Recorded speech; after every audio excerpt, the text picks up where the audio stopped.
1857. The Mughal Empire, which once covered the vast Indian subcontinent, was reduced to just Delhi itself. A once proud people, now servants to a foreign power. In a last attempt to seize power from the British, factions of the Hindu and Muslim population of India unite against the East India Company. There were calls of jihad by many Muslim leaders. Thousands of sepoys rebelled against their masters. But it was all in vain. Defeated, humiliated, divided, the Muslims of India were more vulnerable than ever. As the ruling nation of that time, the Muslims received all the blame for the mutiny. The Muslim aristocracy lost its power. They were ousted from the government. They lost their jobs. Socially outlawed, the Muslims were an easy prey. The early 1800s saw a mass influx of Christian missionaries from all over the world into India to convert the masses into Christianity. With the weakened and helpless state of the Muslims after the mutiny, the evangelists had the perfect chance to put their plan into motion.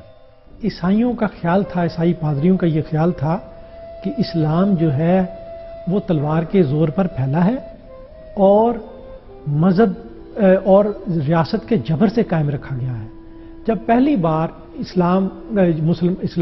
مسلم اقتدار جو ہے ہندوستان میں ختم ہوا تو وہ بالکل بےتاب ہو گئے کہ کس طرح ان کے ذہن میں تھا کہ اب یہ وہ طاقت اٹھ گئی ہے تو اب یہ لوگ جو ہیں دوبارہ ہم ان لوگوں کو کرسچن بنا سکتے ہیں.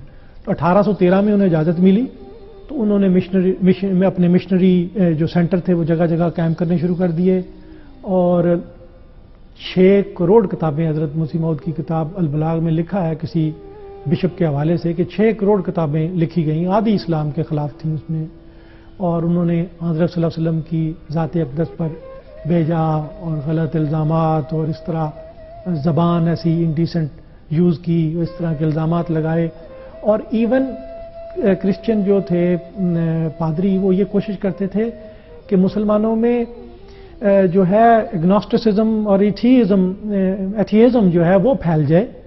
وہ یہ نہیں برداشت کر سکتے تھے کہ یہ مسلمان رہیں چاہے وہ دھیریہ ہو جائیں. Converting the entire Muslim population of India was just the beginning.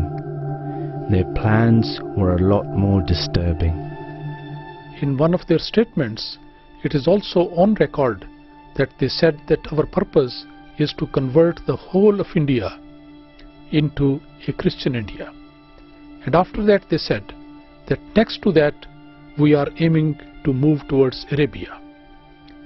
And so much so that one of them is on record to say that we are ultimately going to raise the banner of Christianity on the holy Kaaba in Mecca.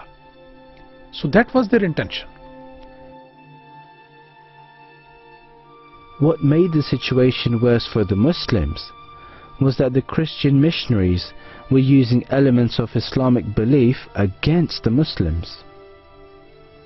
They were defenseless.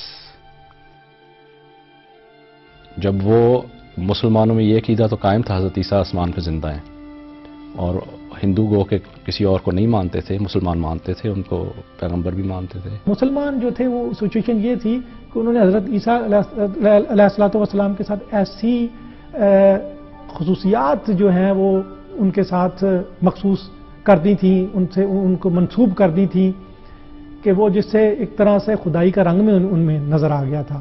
تو اب ان کا political غلبہ بھی تھا، پورے دنیا پہ Globe پہ وہ چھا گئے تھے اور انہوں نے یہ کہنا شروع کر دیا کہ یہ ایکچولی جو مسلمانوں کے زوال کی اصل وجہ ہے وہ ان کا مذہب ہے کہ وہ جدید تقاضوں کا ساتھ نہیں دے سکتا، اس وجہ سے یہ لوگ زوال میں ہیں اور ہماری کامیابی کی بنا یہ ہے کہ ہم عیسائیت ایک ترقی یافتہ مذہب کے ساتھ وابستہ ہیں.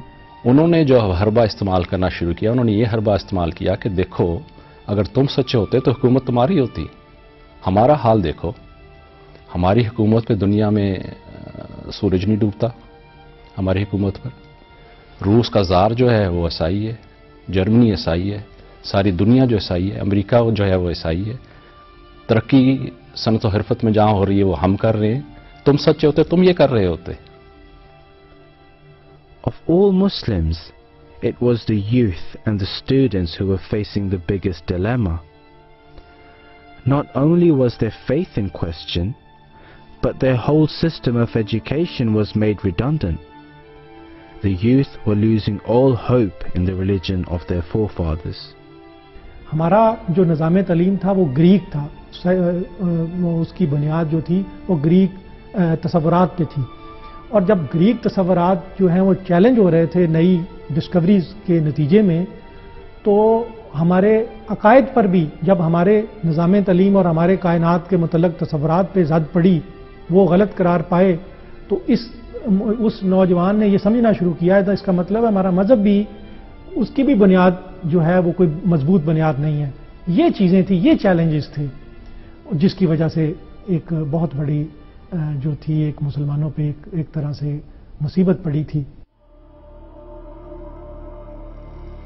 With the increasing threat of conversion, not just for the Muslims, but all the religions of India, the only defense they could adopt was to join Christianity in attacking Islam.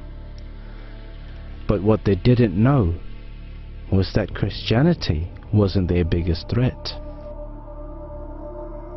یہ جو نئی روایت تھی سیکولرزم کی روایت، سب سے زیادہ اس نے نقصان پہنچانا شروع کیا. سیکولرزم کا مطلب یہ ہے کہ پہلے آہستہ آہستہ خدائی قوانین کی جگہ انسان کے بنائے ہوئے قوانین پبلک ریل میں رائج ہو گئے، نظام تعلیم کو اٹھا دیا گیا، اور خدا کو اس کائنات کا جو نئی سائنٹیفک تھیوریز تھیں، نیوٹن کے لا تھے، وہ اس طرح پیش کر رہے تھے کہ کائنات ایک گھڑی کی صورت ہے، وہ چل رہی ہے، اس پہ خدا کی ضرورت نہیں، خدا کو ارریلیونٹ کر کے پیش کیا جا رہا تھا.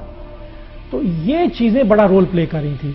آریہ ہندوؤں کو یہ خیال پہ آیا کہ وہ بھی خطرے میں ہیں، انہوں نے خطرے سے بچنے کے لیے اسلام پہ اٹیک شروع کر دیے، اور اپنی ان کی جو مذہب میں یہ لکھا ہوا تھا جیسے کہ مادہ جو نہ پیدا ہو سکتا ہے، نہ پروڈیوس، نہ تباہ ہو سکتا ہے، تو انہوں نے کہا ہم تو پہلے کہتے ہیں مادہ قدیم ہے.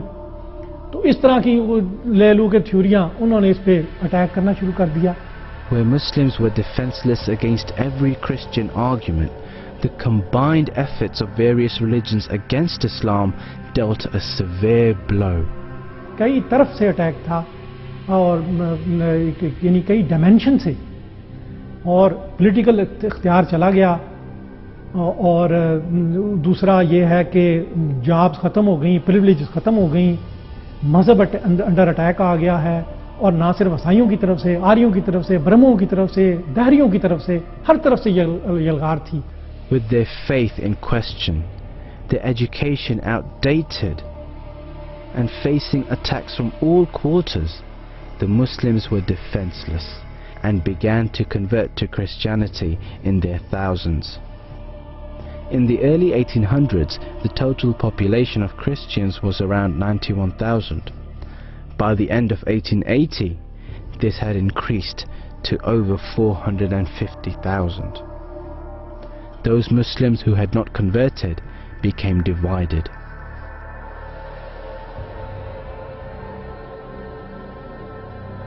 مسلمانوں کی پرابلم ایک ایسی تھی کہ مسلمانوں یعنی passing through this ideal Muslim community last it's comprehensiveness, اپنی اجتماعیت انہوں نے کھو دی. کچھ لوگ اس میں شریک ہو گئے کہ بھئی جو ہے مطلب ہمارا پرائیڈ ہے، ہماری بڑی روایات ہیں، ہم ان کو کیوں چھوڑیں، کیوں ترک کریں ان کو. کوئی بھی مسلمانوں میں ایسا نہیں تھا جو سامنے آتا اور اس لیے الغار کا مقابلہ کرتا. اپنے اسلاف پہ فخر تھا، شیروں کی طرح ان کو دیکھ چکے تھے، لیکن بھول گئے تھے کہ وہ شیر تھے کیوں.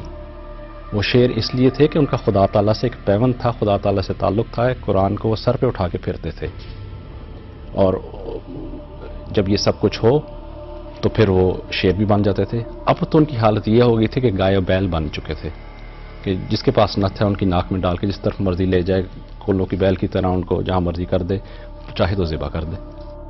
Divided, defeated, Muslims entered a state of hopelessness and despair.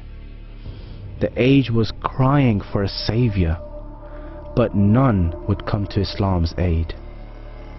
کوئی وقت کی آواز یہ تھی کہ کوئی اس کنفیوژن کو دور کرے، کوئی واضح گائیڈ لائن دے، کوئی واضح وے آؤٹ بتائے. کنفیوژن ہر طرف تھا اور ہر طرف ہندوستان کے مسلمان کنیکٹڈ تھے پوری دنیا سے. ہر وقت یہی خبریں آتی تھی، فلاں ملک گیا، فلاں ملک گیا، فلاں ملک گیا. یہ باہر سے یہ خبریں، اندر سے یہ حالت، تو اس چیزوں نے مل کے ان پر ایک ڈپریسو موڈ طاری کیا تھا اور ایک گلوم اور ایک ڈپریشن وہ طاری تھا مسلمانوں پہ. As a result of political defeat and social decline, Muslims were shaken, and they lost their confidence and adopted an apologetic stance regarding the precepts of their religion. The Muslims of India lay in wait for their end, until an unknown voice sparked a glimmer of hope. The voice of Hazrat Mirza Ghulam Ahmad Qadiani alayhi salam.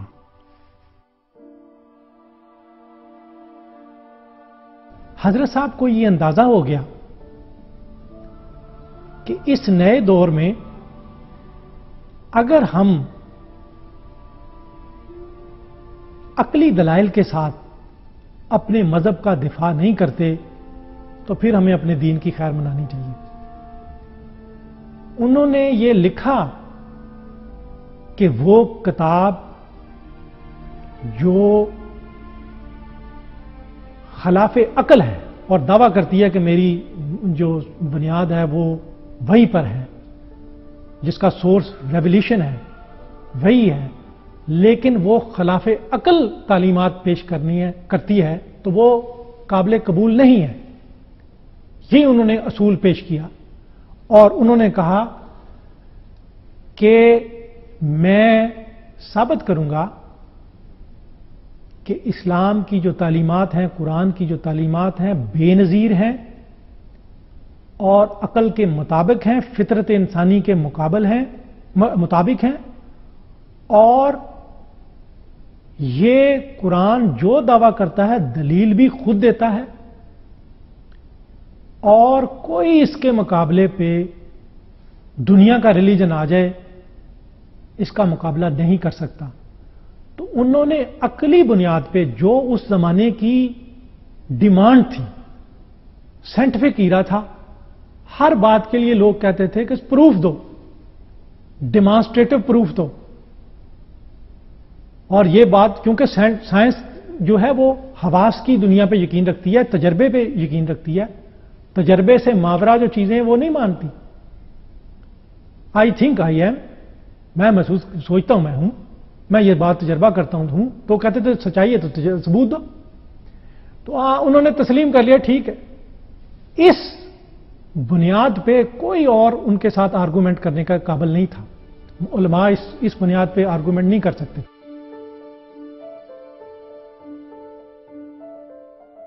انہوں نے کہا خدا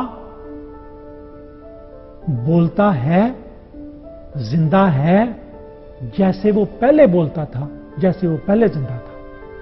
اور اس کا proof کیا ہے؟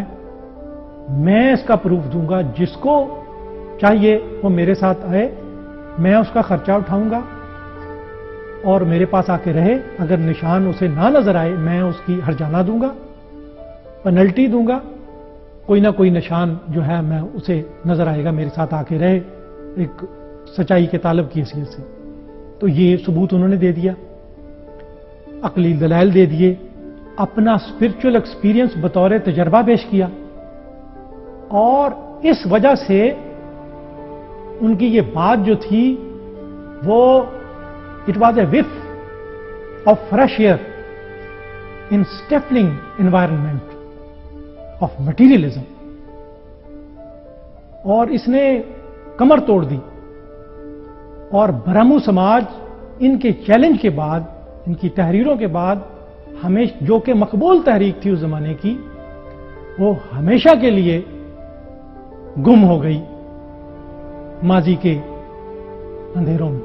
The arguments presented by Hazrat Mirza Ghulam Ahmad of Qadian in the defense of Islam not only shocked the Christians, the Hindus and the Muslims, but rattled cages all over the Indian subcontinent. At the time when everything was secularized and religion was being interpreted in terms of rationality and God was presented as an irrelevant entity, Hazrat Mirza Ghulam Ahmad turned the table by presenting powerful arguments on the existence of God from the Holy Quran. No one dared to challenge him because he claimed to have communion with God. But where did he come from? حضرت مرزا غلام احمد 1835 میں پیدا ہوئے تو قادیان میں. حضرت مسیح موعود اسلام کی اپنی ولادت تھی 1835 میں ہوئی. آپ کے والد صاحب مرزا غلام مرتضیٰ صاحب. لیکن جہاں تک تعلق ہے آپ کے والد صاحب کے اور آپ کے بھائیوں کا، وہ سول سروسز کی طرف بھی رجوع ہوا اور ان کو آپ کے والد صاحب کی خواہش بھی تھی کہ آپ بھی سول سروس میں جائیں، حکومت کے محکمات میں کام وغیرہ کریں، اور شاید آپ کچھ عرصے کے لیے گئے بھی، لیکن پھر چھوڑ کے واپس آ گیا کہ یہ میرے لیے نہیں. کیونکہ آپ کے ہمیشہ سے جو آپ کا رجحان تھا وہ دینی تعلیم کی طرف تھا.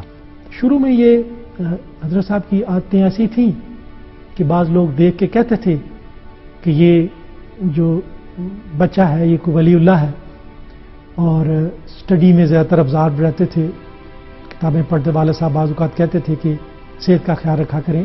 پھر اس کے بعد آپ کوئی باقاعدہ تعلیم تو نہیں اس طرح حاصل کی، لیکن مختلف اساتذہ سے آپ نے فارسی، عربی وغیرہ بھی پڑھے. لیکن زیادہ تر جو اللہ تعالیٰ نے آپ کو علم عطا کیا وہ پہلے تو وہی علم ہے جو آپ نے خود پڑھا، لیکن آپ خود جس کی ایک جگہ خود کہتے ہیں کہ جو میری حالت بڑھ گئی ایک رات میں اللہ تعالیٰ نے بدل دی.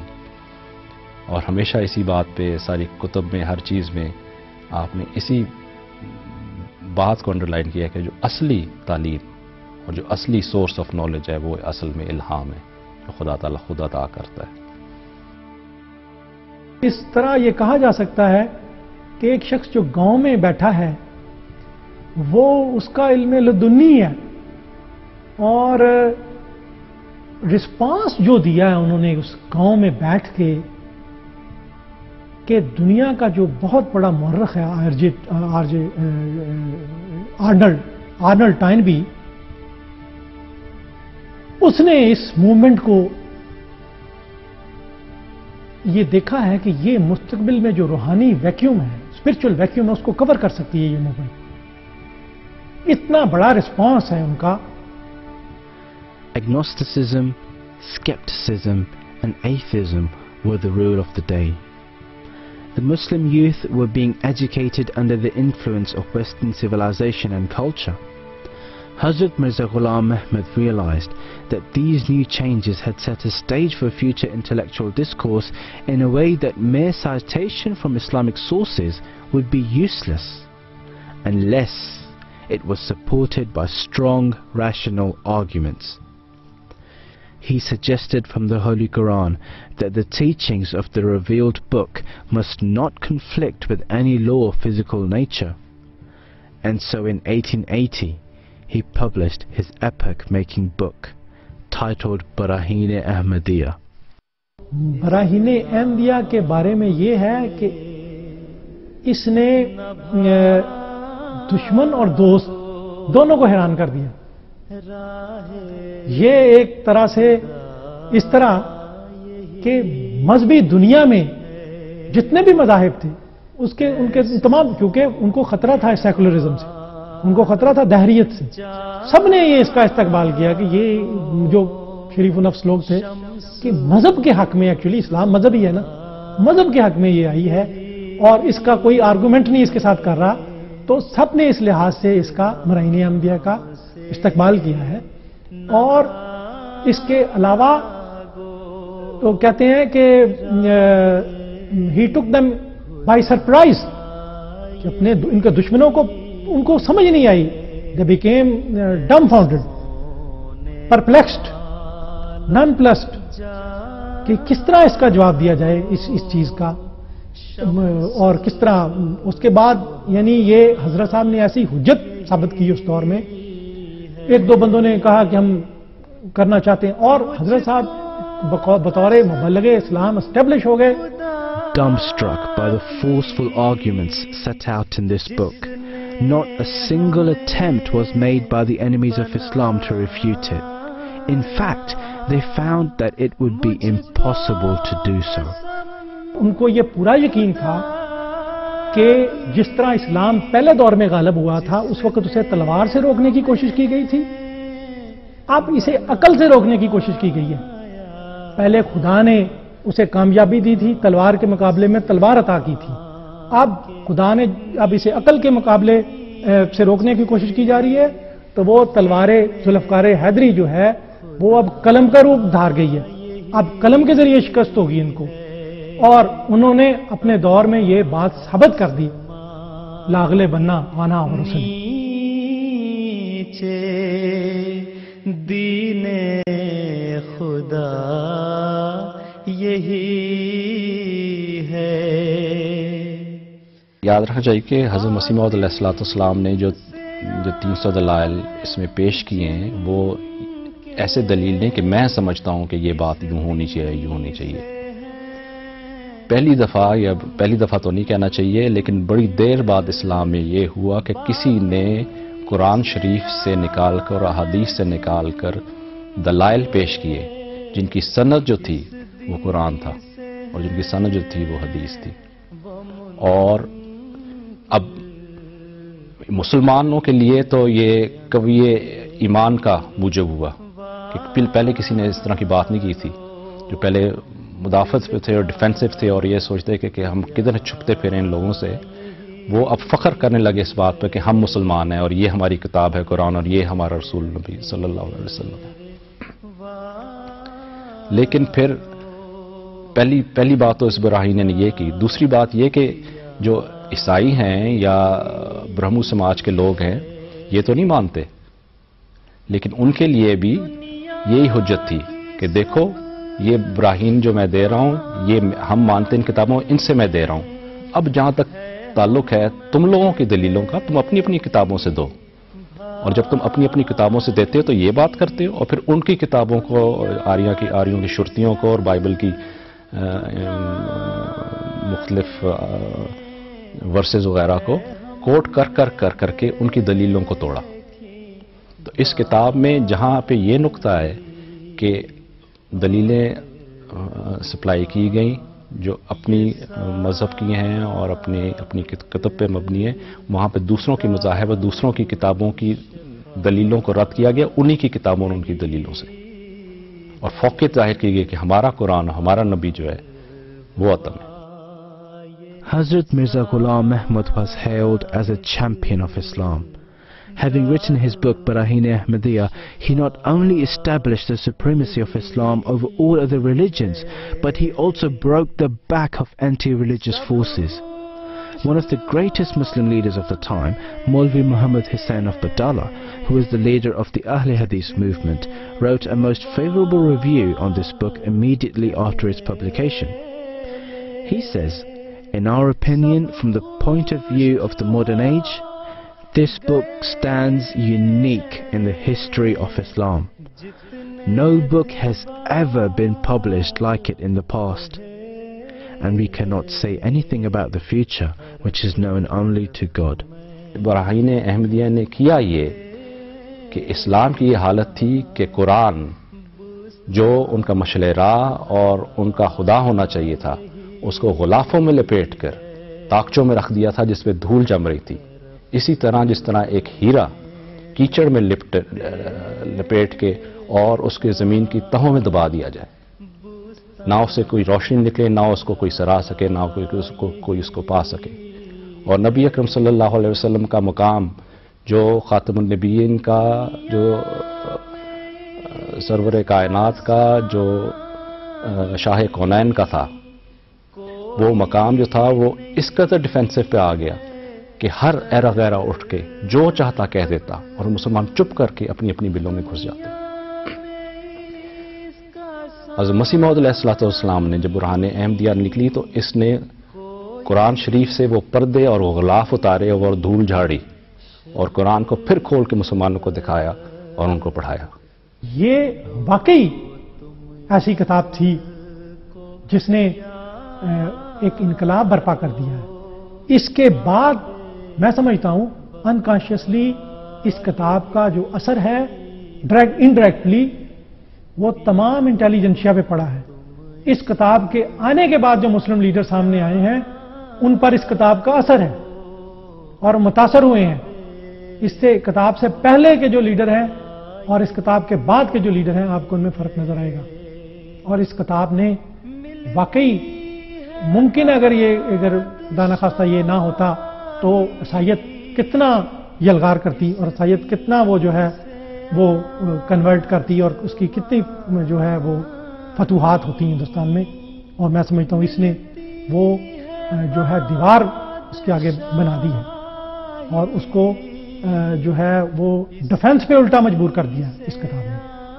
God had not desired that the Muslims be reformed through colleges or committees or associations. He had desired their spiritual and moral reform to be carried out by the Messiah of Hazrat Muhammad, peace be on him. Only a messianic figure could breathe spiritual life back into Muslims who had become hardened formalists in their practices and narrow-minded literalists in their interpretations.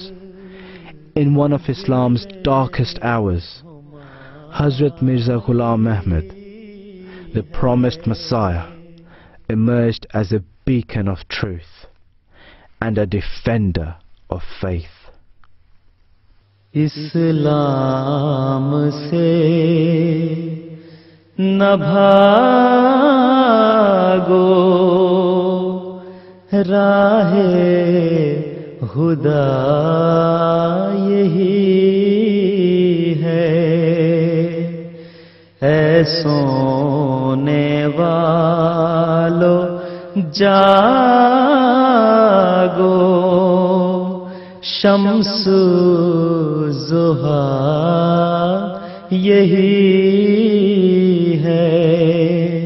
کیوں عجب کرتے ہو گر میں آ گیا ہو کر مسیح, کیوں عجب کرتے ہو گر میں آ گیا ہو کر مسیح, خود مسیحائی قدم بھرتی ہے یہ باد بہار, کیوں عجب کرتے ہو گر میں آ گیا ہو کر مسیح, کیوں عجب کرتے ہو گر میں آ گیا ہو کر مسیح.